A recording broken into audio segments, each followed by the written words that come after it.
All right, so then, hello there, ladies and gentlemen. You are actually not watching a Civ 5 episode right now. I mean, it may look like it may look like you're looking at a Civ 5 episode right now. Yeah, this is the final episode, but not an episode because you see, again, it's still technically my fault because we had to remake the game.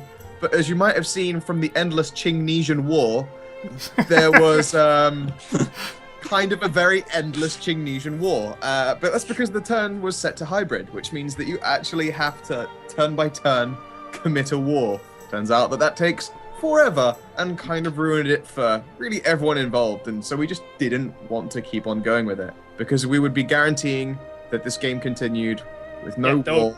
There would be no war. There'd be no one would bother building military units except maybe to fight off the few barbarians that are left. The domination victory would go completely out because it would bog the game down too much. So it would literally just be a race to see who hits their sort of science/culture first. Yeah, who hits their science/culture victory first that they were set up for beforehand with no one to stop them.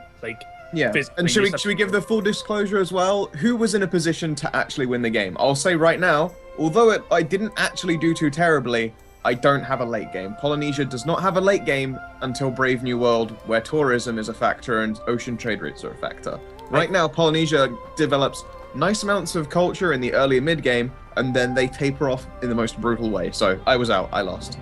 I was going science, which Nick was also going, but I think I had a slight edge on Nick. Not a massive one, but a slight edge. Your build order in the beginning was better than mine, and you got pottery for free, which was, I hated you so much for that because you got pottery for free, and then you mentally went straight into writing, which means you got your things up first. So I was going for science as well, but I think you got a better science start off than I did. I don't know how close Greg was to winning because he was going for money. Money isn't a victory condition. No, what I was doing was I was going for the, what's it called, democratic win, and I had basically every city-state in my pocket.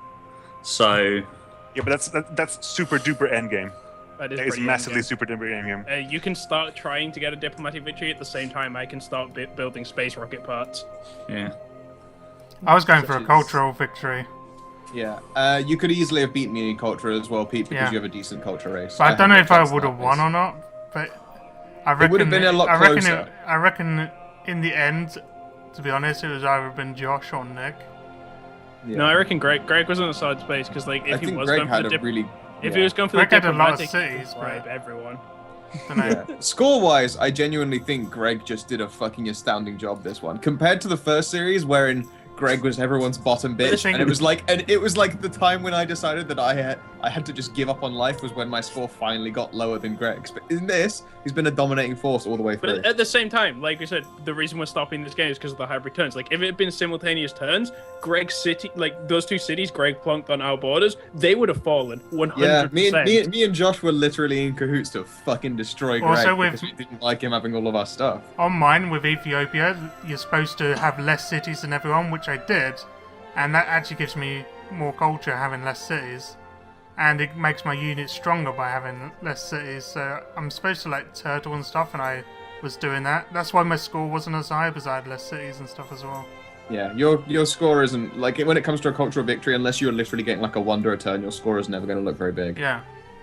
I mean, I think the one thing that annoyed you about your cultural victory is that I did snipe a lot of wonders off you again. I did have some. You had more than last time. Some good ones. Yeah, I had like 4 or 5 wonders this time. Sounds about right. Which is 4 or 5 more than I had last time. I think also for me, I think, what was it? Because Josh pretty much sacrificed everything to get the early great library. You pretty much fucked the world and then early great library. It's my standard build order. Like I do this a lot now, especially if I want early science. I do found city immediately, immediately start doing writing, like researching for writing. Just set that up straight away, and then my build order is a scout, which will get built in 4 turns every single time. Then another scout, which will get built in either 3 turns or 4 turns, depending on the production level of your city.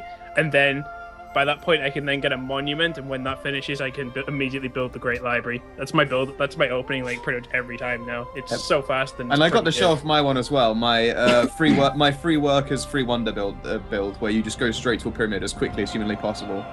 In this occasion, I went straight for the Iron Age afterwards. Sorry, not the Iron Age, like the Iron Smithing afterwards, because I was afraid of barbarians. But if I'd gone further into cultural stuff, I might have had a way stronger early game. But that's as it stands. I like how you all have like these plans, and basically I just went, I'm going to build loads of cities and get loads of money. That was also, it. At some point, Civ updated because we've all loaded into the game, but it's actually giving me the choice to load now. Before, it used to automatically load us into the game. Oh yeah. Huh, you're right.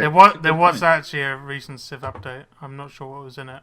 Yeah, they've actually fixed windowed mode, wherein if you have a windowed mode as large as your screen, if you tab away from the window and tab back in again, you will not have the giant Windows bar across the bottom obscuring it. Excellent. Yeah, I know, so right? Anyway, that's the end of Game 2 of Civ, unfortunately. Like, I it win. Been nice. No, you don't, Grim. No one wins. No one wins. No one wins. We decided the friendship is more important. No, No, that's not true. No one wins. It was a 4-player win, Gregor. No.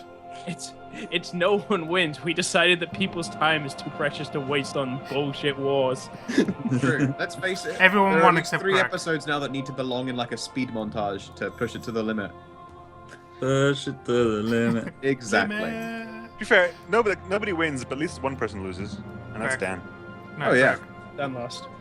Dan lost. Dan lost because if you haven't realized, it's now a month later. I was gonna say, if we got into the game, I have no fucking clue what I was doing, what even happened in the game. Yeah, I was building science. I uploaded my last episode like a month Science ago. was happening, friends. So yeah, there may be more Civ games coming. There may be other. We have plans for more 4X's. We haven't decided yet what the next one was going to be, but we're actually probably going to record it now, whatever it ends up. So is it right now? In fact, I guess we can say it in this little sneak preview. It's going to be a coin flip between Endless Space and Warlock, right? Not going to be Endless Space because I barely know how to play Endless Space right now. So, and I think if we do Endless Space, I think Adam wants to join because Adam's been wanting to join. Oh yeah, and Ronith, because Ronith is actually amazing. We sort of we don't know what it's going to be, but we're going to do like more stuff. It's just like we were going to wait till after this game, but like we just can't. Not with hybrid turns. It's just too much of a. Maybe next time when we play Civ, we have Brave New World by then if it goes on sale. That's that would also be pretty true. damn cool. We can only hope because Brave New World so bitchin'. All right, That'd be nice. that's it. That's why there's no more Civ for now. Indeed. So, sign-offs, ladies and gents. Let's access puppy for Josh. I've been Goromoth. I hope you enjoyed, in inverted commas, maybe the Chinesian War because it was kind of terrible. Yeah, I I don't don't know. enjoy I it. think that it's one of those jokes that they really aren't funny after about 20 minutes, but then they get funny again. It wasn't funny just sitting there for 20 minutes as you like we had our turn. For watching though, because you can of course edit cuts so that everyone's turns show around in a circle. After that, it's just hearing an audio track of people's frustration, and I hear that's popular on YouTube. So I've been some kind of wizard as the mighty Kamehameha of Polynesia. Oh no, I have to change my name now. I grew fond of Nimkong Jamo. Yeah, Nimkong Jamo was a powerful name, but we'll have to think up an even better one for you next time. Yeah. I was Brapus Maximus of Ethiopia. Makes no sense, but there you go. And I've been Noxy Papa of Arabia, and I won. Yes. No, he didn't. He wins highest improvements though, because really last game. Yeah. It was a personal win, and that's all that wins, matters. He wins best effort. Yeah, you get the E for effort trophy. He gets the medal that everyone gets when they turn up. Yeah. Yes.